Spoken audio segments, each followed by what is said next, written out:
Part 4. You will hear a lecture given to materials science undergraduates on the use of plastics in the home. Good morning. In the second in my series of lectures, The Appliance of Science, I'm going to outline developments in plastics since the 1930s, focusing on the unique properties of the different discoveries and how they impact on so many aspects of our daily lives. It's hard to imagine what we do without plastics in their domestic application and also, increasingly, for leisure pursuits. Let's start with one of the earliest forms of plastics, polythene, which was invented in 1933. It essentially evolved into two forms. The first, low-density polyethylene, better known as LDPE, is very flexible, and indeed this is probably its most significant feature and one which its developers recognized as important.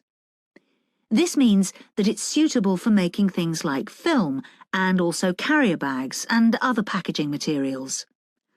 High-density HDPE is more robust, and it can be made more so by exposing it to a type of gas.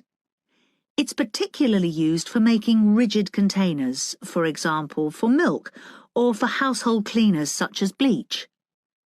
But going back to the 1930s, another key development in plastics was polyurethane.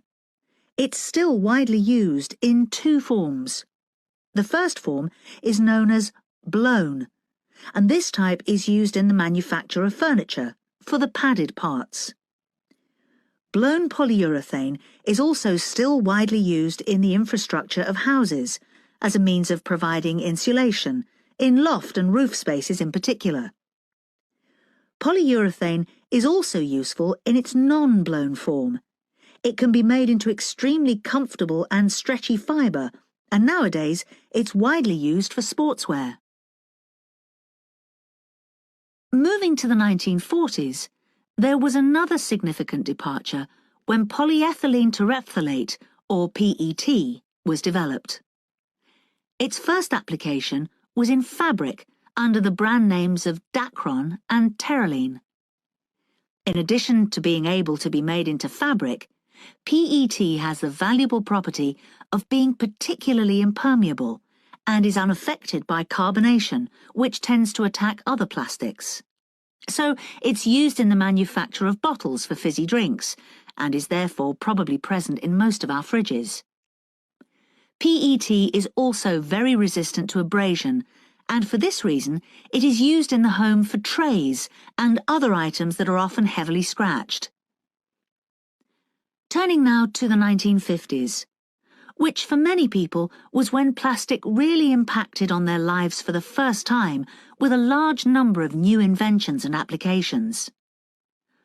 One of the most visible parts of this plastics invasion was Earl Tupper's Tupperware, a line of sealable polyethylene food containers.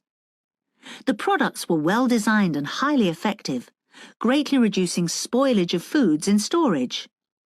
However, what Tupperware is probably best known for is the revolutionary techniques its inventor developed for sales. He set up through a network of housewives who sold Tupperware as a means of bringing in extra money. For many people, this method was the first encounter they had with the product. Finally, the 1960s. I'd like to finish by talking about a type of plastic which, to my mind, is one of the most versatile materials ever invented: polytetrafluoroethylene, PTFE, better known as Teflon. This is a non-stick material with hardly any friction, which can be deposited on metal surfaces as a protective coating. It was initially discovered, by accident, as long ago as 1938, but it took until the 1960s for Teflon non-stick frying pans to become an indispensable consumer item. Teflon was later used to synthesize the so-called miracle fabric Gore-Tex. The best-known use of this is for making rainwear and outdoor gear that in principle breathes to keep the wearer's moisture from building up, and so is particularly comfortable to wear for walking. However, Gore-Tex has other uses which are less well known. It is increasingly being used for making materials used for a variety of medical applications. Now, if anyone has any questions, I'd be happy to answer them.